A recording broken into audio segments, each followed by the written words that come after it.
And we're live. Are we live? Can you hear me? Tommy, I've got my phone on just so I can make sure. I can hear you. Okay, I'm hanging up. Hang up. Okay, hi everyone. Welcome. I think it worked. I think it worked the first time, which is amazing. I'm using these because it'll help me hear you, or not hear you, but hear me better, and hear this microphone better. Um, this camera's working. Yeah, everything's working. All right, all right. So welcome. I see who's here. Seeing the names as people are checking in, which is kind of exciting. I'm actually going to pay a little more attention to that stuff today. And in case you're not quite sure what's going on, this little segment that I'm going to do every Tuesday at this time on this Bat channel is called Under the Hood. And it was Jennifer's idea, Jennifer being my manager, who is answering some of your texts and your chat group stuff. Jennifer suggested that maybe it would be fun to check in once a week and just go under the hood of a song, talk about a song of mine, and talk about a whole bunch of the different aspects of that song. And presumably you'll have some questions, and I will try and pay attention and answer them. So have your questions. I mean, maybe I don't know how you can do this. Just copy it into something so you can paste it in when I say any questions, and then I can look at and I can see what your questions are. The song I wanted to start this whole series with, which of course will be archived if you want to look at it later, is The Longest Road. And the way I'm going to do this is I'm going to play the song, and then I'm going to talk about stories around the song. And then I'm going to talk about writing the song. And then I'm going to talk about some arrangement. You're getting some static in the audio, hey? Is it a constant thing? Is it irritating? What does that mean? I can't hear anything because all I'm getting is the feed from the board. So I don't know what that means, static. Um, Somebody else text me. Are you all hearing static? Yes. What does that mean? It's constant? Is it driving you nuts? Because if it is, I don't know what else I can do about that. I can try and reboot, but then we're into a whole other stream. Okay, when you talk, it gets louder. Lord. And here I thought we were just going to get through. It's clicking while you talk. Sounds like an old record, and it's constant. Okay, well, um, when you talk, it gets louder. Okay, so I don't have any idea of what I can do about this, except I can sign out of this stream, and then I can create a new stream. Some people are saying just carry on. Yeah, agreed. Static stops when you don't speak. So this is an audio thing that's coming somehow from that, and it's probably going to drive you nuts by the end of this. I could take a vote, but I'm just going to make an executive decision. Jennifer, tell me if you agree. Oh, no, just power through. Okay. I can't hear it. I hope it doesn't drive you nuts. I'm going to just keep going. Okay. So where was I? Yeah. So play the song. By the way, if you want to follow along on the song lyrics, you can go to stephenfearing.com. Jennifer has posted a link. Click on the link that is in the live chat area, and you will get the lyrics. And if you want, I'll even wait till you print them off if you want, or just you can have them on the side of your screen and you can look at them there. I just thought it might be fun for you to be able to actually look at the lyrics. I have printed them off, which is, of course, you can sort of see that. Anyway, I will go over the lyrics in some detail, and I'll talk about writing it. And then for those of you who are still sticking around, I'm hoping this doesn't go much longer than 25 minutes, half an hour. For those of you who are still sticking around, I'll talk about the guitar playing and the arrangement and that kind of stuff. So the song will be sort of torn apart from soups to nuts. Okay, you know what? I'm just going to turn this dinging off because it's going to drive me berserk. Jennifer, if you need to reach me, just text me. Otherwise, I'm going to keep going. So, The Longest Road. The reason I chose this tune is because it really is one of the songs. Well, it was the one that got the most requests from the request show that I did a couple of days ago, and it's probably the most I don't know if it's the most well known. Who knows? How would you ever guess these things? But it definitely is one of those tunes that I can play uh, all over the place, and people will recognize it. And if I'm over in Europe or playing in England or something, see the distinction I made there? England. If I'm playing it overseas or outside of Canada, the expat Canadians will make themselves apparent by loud sobbing sounds and etc. As you'll see, I've capoed it up. I can talk about that later. But here's the longest road. I'm going to try and get straight on the camera so you can hear it and see it. Oh, let's get a little more reverb for this. There we go. Nice.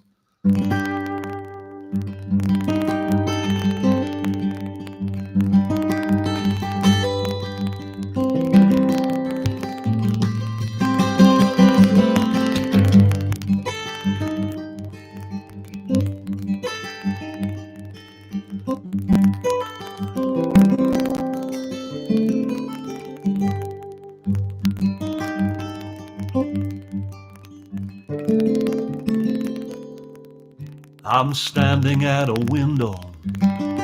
I'm pressed against the past. I'm looking on in black and white through the eyes of photographs. And I'm falling into faces, cultivated smiles, two-dimensional. Je me souviens, Canada.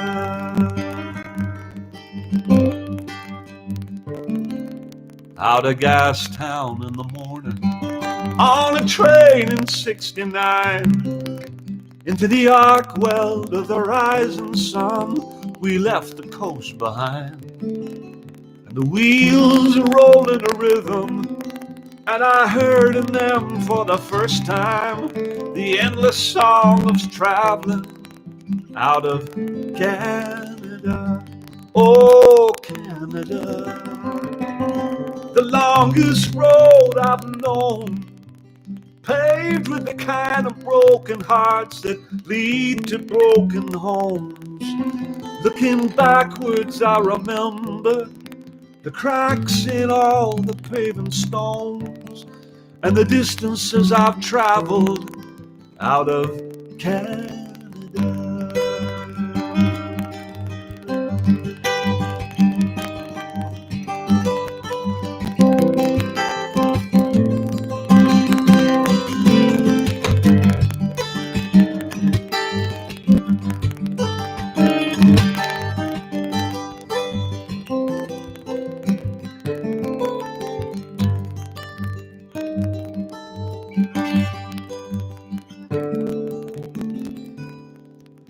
Through the dog days of the prairies, the boundless sky above our heads, and my stepfather looked for Mounties in the streets of Winnipeg.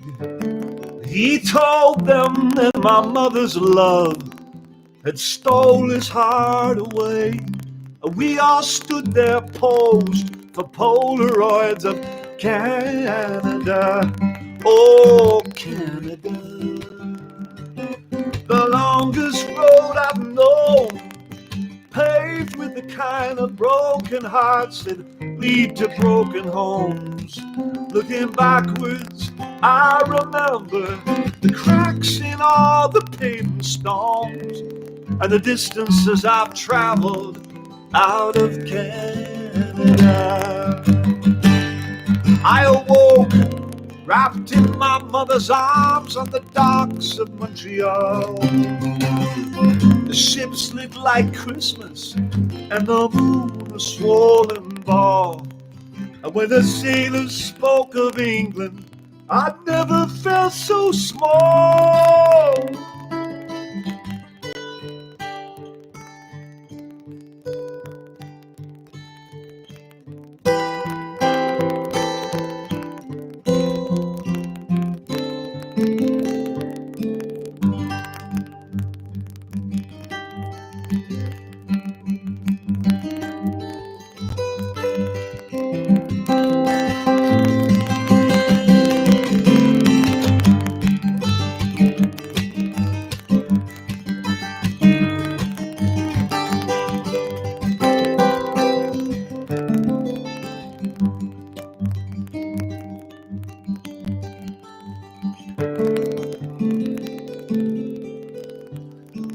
I waited until the ocean turned from emerald to gray, and the wind threshed the water, washed our wake away. And the seagulls blew like words back to the mouth of the St. Lawrence as we sailed out on the Emperors of Canada. Oh, Canada, the longest road I've known, paved with the kind of broken hearts that lead to broken homes.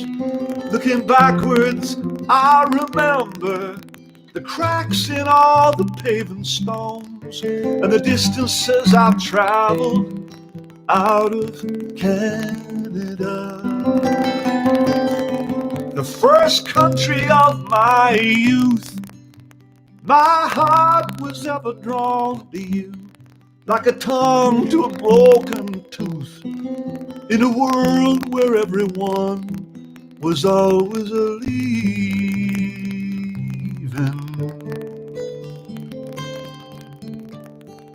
I was trying to keep my fingertips on Canada.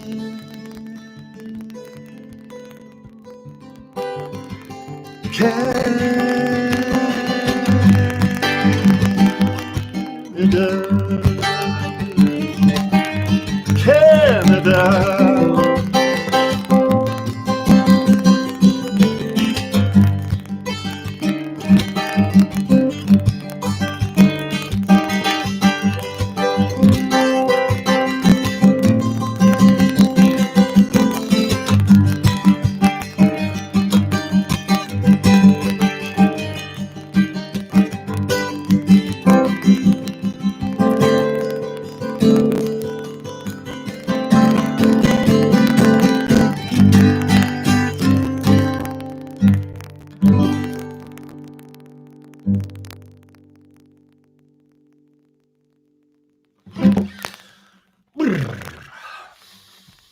And yes, this is the strangest performing experience ever because there's nobody there.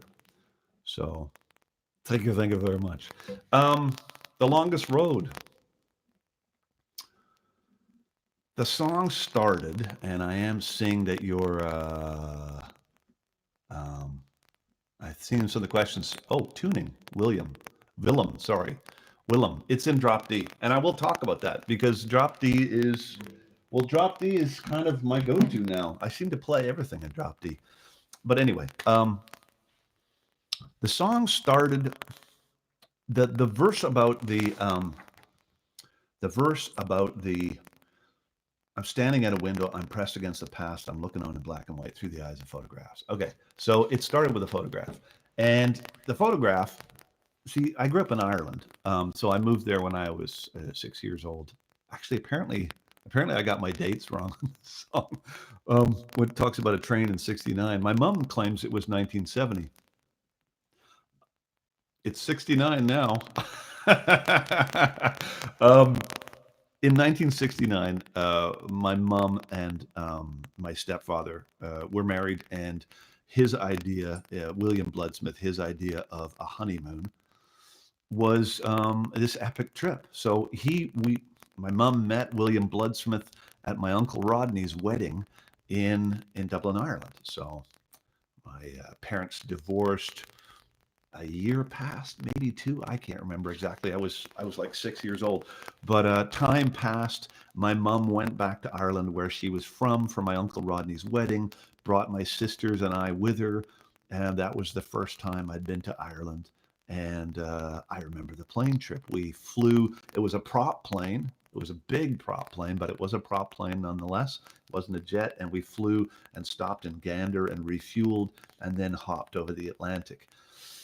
And whilst we were in Ireland, my uncle Rodney's best man was a guy named William Bloodsmith, and my mom and he, and the next thing you know, he came to Canada and they got married. And so his idea of a honeymoon was that we would travel by train across Canada, and then we would travel by boat from Montreal to Liverpool, and from there on to Dublin. And it was the end of that era of travel. It wasn't a cruise. It was actually an ocean-going transport method, and the Empress line traveled between England and Canada and America as well. And a lot of people came to Canada and came to America on Empress line ships. And fast forward many, many years, and I'm playing this song, and a gentleman whose name I cannot remember was kind enough to give me a whole bunch of paraphernalia from the Empress of Canada, which I have, including menus and things like that.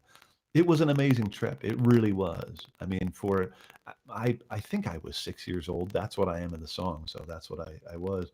My mom says no, I was 7, but I remember being 6. Um, the train trip itself, I remember being extremely bored, and the boat trip was epic. I mean, it was, I don't know, 4 or 5 days at sea, and several nights. I can't clearly remember. Somebody will know exactly how long those trips took, but I do remember things like at one point we went down to the dining room, my stepfather and I, and it was empty because everybody was seasick except him and me. And out in the mid-Atlantic, they had this pool in the inside of the Empress of Canada, the ship, and you could go swimming in there. So it was an indoor pool in the Empress of Canada. And when we were out in the Atlantic, the ship was moving so much that you could swim. I'm amazed they didn't close the pool because you could swim, and the water would go up the sides of the room, and you could kind of. It was this amazing thing. It was perhaps also my first engagement as an artist in front of an audience. My sisters and I entered the talent competition on the boat, the Empress of Canada talent competition, and we entered as the Vancouverites, and we sang "Swinging on a Star." Would you rather swing on a star and carry moonbeams home in a jar? And part of our dance routine, because I was tiny compared to my sisters, who are both older than me, Jane and Judith, and they were holding my hand, and I would sort of swing in and out as we sang. So yeah, that trip was seminal in many ways. Anyway, um, fast forward to um, well, when did I write the song? 92. That's what it says on my lyric sheet, so it must be true. In 1992, I was probably in 91. I was visiting my mother in Ireland, and my old bedroom was. I mean, I had left in 79, 80. So my bedroom still had, it was up in an attic. So it wasn't like a main room in the house. It had become a bit of a box room, but still there was stuff on the walls from my childhood days, and things that I had left behind, when I got out of Ireland after finishing high school. And I was rooting around in a box, and I came across a photograph. And that's what the first line is about. I'm standing at a window, and I'm looking on in black and white through the eyes of photographs. It was one photograph, and so the window is the idea is, and this is where you start fictionalizing. This is where you start taking an image and trying to turn it into a song. One of the things I really believe in as a songwriter is the idea that you show and don't tell. So if I'd said, I found a photograph in the attic of my mother's house, it's just not, it's not as evocative as saying, trying to put you, the listener, where I was, which is, I'm literally standing in front of a window, which is what a photograph is. It's a window into the past. And that's what I'm trying to get into. Show and tell is if you're interested in songwriting, and if I was teaching a songwriting class, which I guess this is kind of in a way, I would be talking a lot about show and tell. So if you're 8 years old and you show up for your show and tell at school, and you talk about your rabbit Herbert, and you say, well, Herbert's, beautiful white rabbit, he's got these long ears and whatnot. Well, it's interesting for sure. But if you bring Herbert to the class, man, those kids are never going to forget it. And they're all going to talk about it. And you may have a measure more popularity. That's what we're trying to do as songwriters, is actually bring you to the place, not just explain it to you. And it takes a little practice for sure. And this song in some ways, I think it was sort of the first time I really started getting it together with that whole idea of show and tell and bringing you there, actually showing it to you, not just talking about it, not describing it, but somehow making you present in it. And that's what the first verse is about. I end the verse with, I'm falling into faces, cultivated smiles, which, uh, still everybody makes a face when somebody points a camera at us, right? If you, back in the days before these things existed, um, the photograph was this sort of, there was like, okay, now we're going to take a picture of everybody standing in front of the train and the train station and the Rockies and the car and all of the sort of significant points along the way. You would take a picture and everybody would stand and pose and go. And so the cultivated smiles, that's what I'm talking about. And of course, it's two dimensional. But my clever bit is the Je me souviens Canada, because of course, license plates in Quebec say Je me souviens.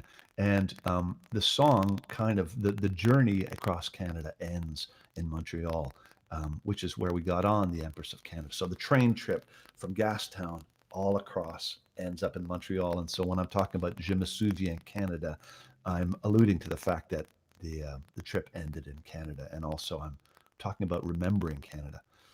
Because the time I was writing this song, yes, I had found that photograph, but I'd also moved back to Vancouver. And Vancouver was kind of the first city of my childhood.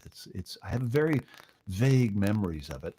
But if any of you have been to Vancouver and you've walked around Stanley Park, which is one of the most beautiful parks in the world, it's got totem poles that are falling down, and it's a very beautiful place. But there's an old fire engine, and it's sort of near English Bay, and it's been turned into a thing that kids can climb on, and that is still there. And that was there when I was 6 years old. And I remember as a kid, I remember my parents' church picnics. They would go to this part of Stanley Park, and there were little hibachis set up that you could kind of, grill your food on, and picnic tables, and there'd be this kind of, well, it would have been late 60s kind of um, June Cleaver picnic outings with the church, and the kids. We would all go climb around on this fire engine. And so around the time I was writing this song, I found it again. I was walking around Stanley Park and I came across this fire engine, and it just kind of brought back so many things, and it brought back this sense of Canada that, of course, that country doesn't even exist anymore because it's in my memory. It's this place that existed when I was a kid, when my parents were still married, and when I was 5 years old and looking at mom and looking at dad, and that's the way things were. And then the whole thing kind of went boom, and my mom remarried, and we moved to Ireland. And so this song is as much about the trip across Canada and about all of that. It's actually about kind of remembering Canada, which is when I get into the chorus, I talk about, "Oh Canada, the longest road I've known, paved with the kind of broken hearts that lead to broken homes. And looking backwards, I remember the cracks in all the paving stones and the distances I've traveled out of Canada." So that's what the song's really about, even though it starts off and continues all the way through as a road trip. The verses in a song, to me, are the plot advancing. The chorus is a reiteration of something that you want everybody to kind of land on. And then we get to the bridge, but that's a little later. So that's the first verse in the chorus. The second verse just talks about the train trip. We left Gastown, which is, if you've ever been to Vancouver, the train station is actually not in Gastown, but it's really close. And Gastown is just um, such a great name, out of Gastown in the morning on a train in '69. There's the date that is maybe arguably not true.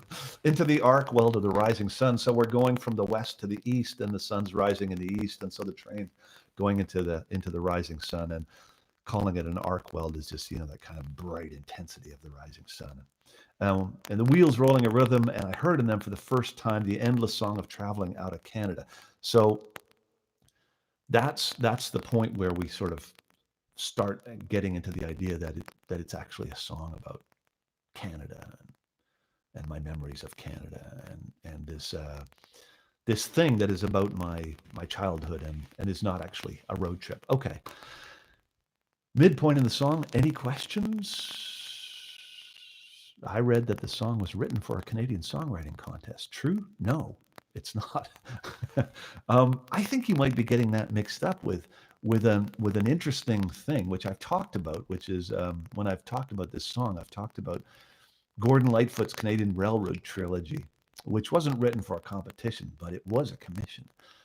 Gordon Lightfoot was commissioned by CBC to write the Canadian Railroad trilogy, and they wanted it was a centennial song, I believe, and they wanted him to write a quintessentially Canadian song. So Gordon went away and wrote that song. Unbelievable. I mean, holy smokes, one of the greatest songs ever, and certainly a song that I've loved from the early days. One of my mother's most important records for me. And my personal theory is that we are as influenced by our parents' record collections as we are by anything else. My mother had Gordon Lightfoot's greatest hits, and the Canadian Railroad trilogy was on that. So when I was learning to play the guitar, that was one of my go-to records. And so when I went to write this song, you can bet that song was really important to me. And the idea of traveling across Canada by train is such a quintessentially Canadian experience, and I'm gutted that most people don't experience the country that way, because for most of my parents and grandparents and before that generation, I mean, that was the way you got across the country. So it was the experience before flying, and I was very lucky that my stepfather decided that that's how we were going to leave the country, because it gave me an indelible sense of the country. And similarly, Gordon Lightfoot's song kind of gave me a taste of that beforehand. So maybe that's where you got that fun.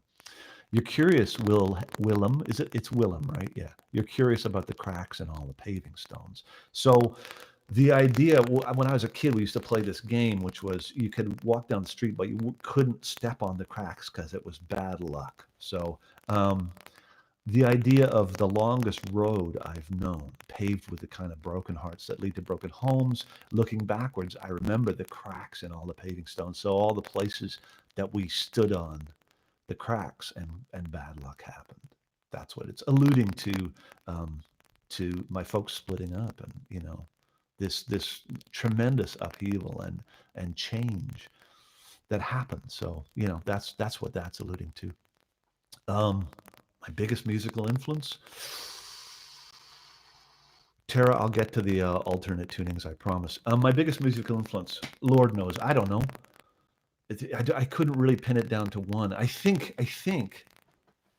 that if I was to talk about my biggest musical influence as a singer-songwriter, it would be John Martin.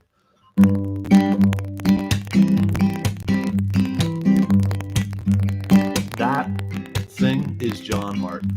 May you never... I'm too high to play this. May you...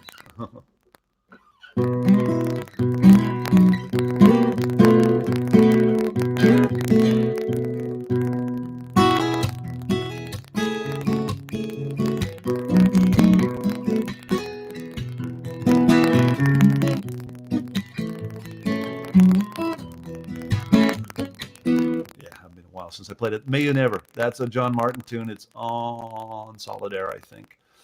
Solid Air is probably the most influential record for me. I came across John Martin when I was leaving Ireland. So in 1979, 1980, I left, finished high school. And just before I left, I came across a John Martin live from Leeds on the television. I didn't know who he was. I didn't know anything about him. And there was this guy playing to thousands of people with an acoustic guitar and probably an Echoplex, which is an old tape delay that John Martin used to use. He was really advanced in his use of technology. He actually did a lot of touring with like an early rhythm machine that he took out of one of those organs that used to have, you could press the button and it would go, it would play bossa nova or all these different grooves. He took one of those units out of the organ and somehow plugged it into an amp, and he would play to that. And he also used an Echoplex, which was a very early and fantastic sounding tape delay. And May You Never, Eric Clapton recorded it. A lot of people recorded that song, but May you never lay your head down without a hand to hold. So that groove, that way of playing, that backbeat on the guitar.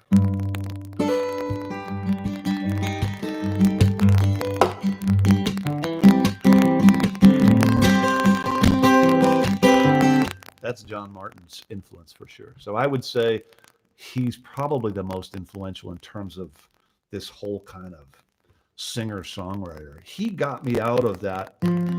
Before John Martin, it was like, how do you create a groove on the guitar? So I was doing, I'm standing at a railway station, got a ticket for my destination.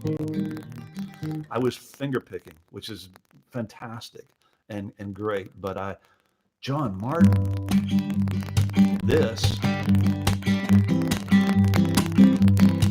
that is for me a quantum leap in playing the acoustic guitar, because you get a backbeat. It's a massive thing. You can do it with the heel of your hand. I do a lot of hitting the body, so it's that. If you tap with your fingertips, you get more of a snare, and this is more of a kick. So it's just a way to kind of sketch out.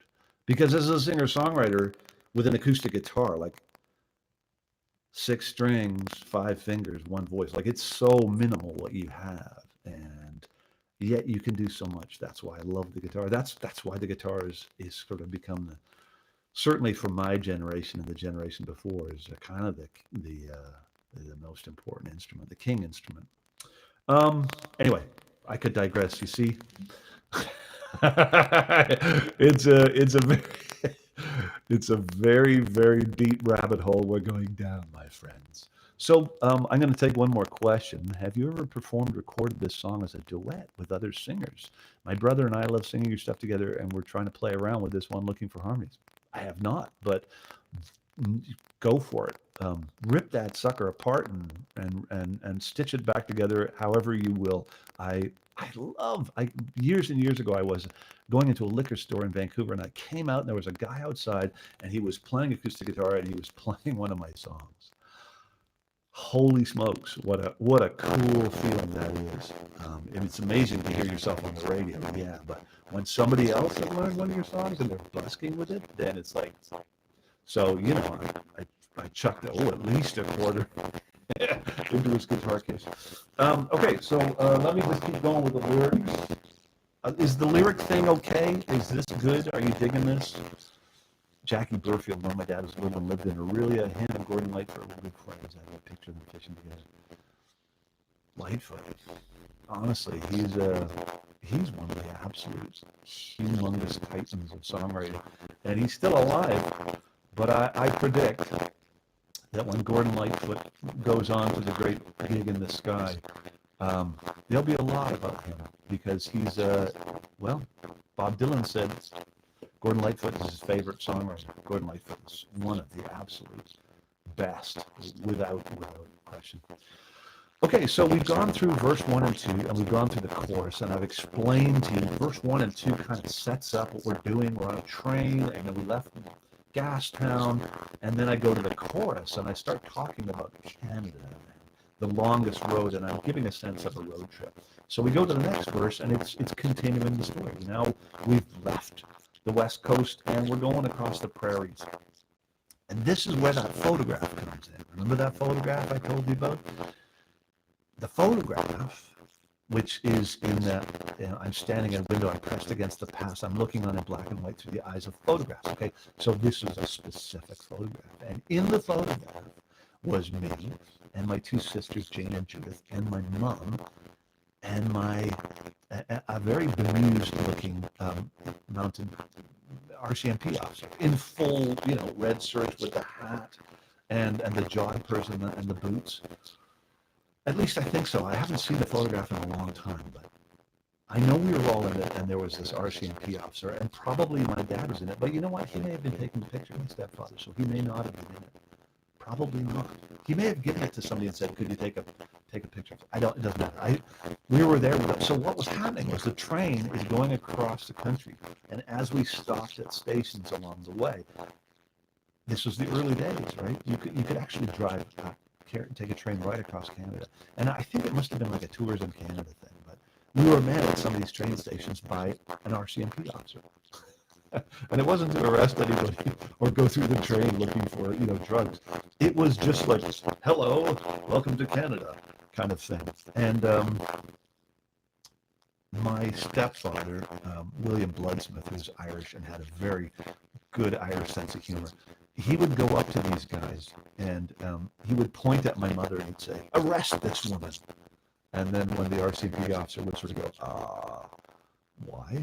He'd say, "Because she's stolen my heart."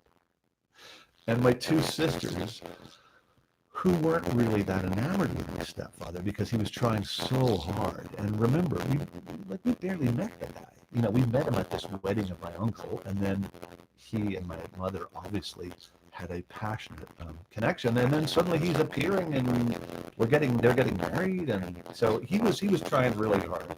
And my sisters thought he was, I think he was still on probation, shall we say.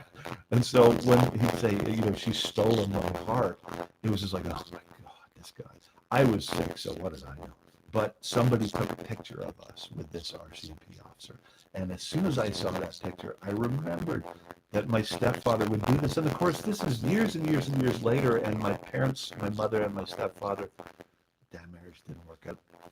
Bless his heart, William Bloodsmith. He has gone on to the great beyond, but it just brought it all back. And so that's what that verse is about. The dog days of the prairies, the boundless sky above our heads. The prairies, you can watch your dog run away for days. My stepfather looked for Mounties in the streets of Winnipeg. Well, he didn't actually. That's by his license. They showed up at the train station. And he told them that my mother's love had stolen his heart away, and we all stood there, posed for Polaroids of Canada.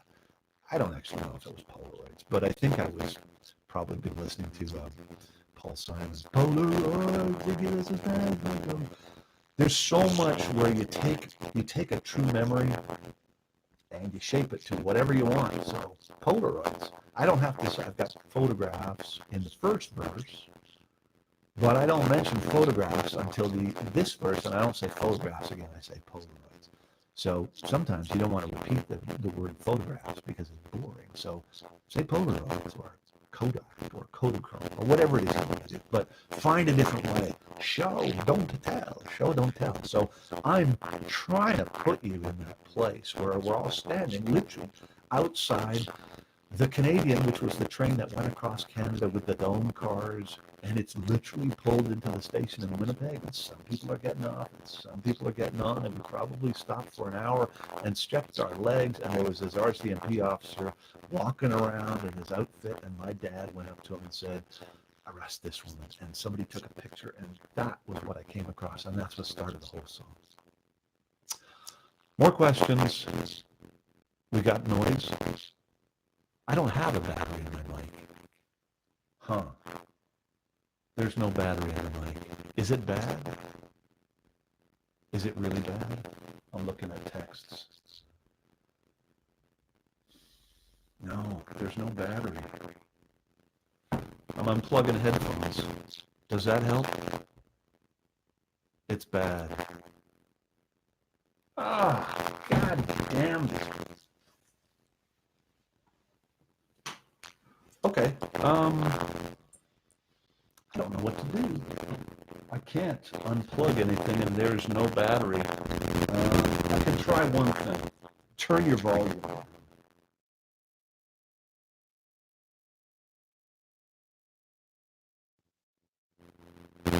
How's that? Did that make any difference? Nope, didn't help. I'm going to turn the volume down on my mixing board and you tell me if it changed anything, okay? Ready? 3, 2, 1.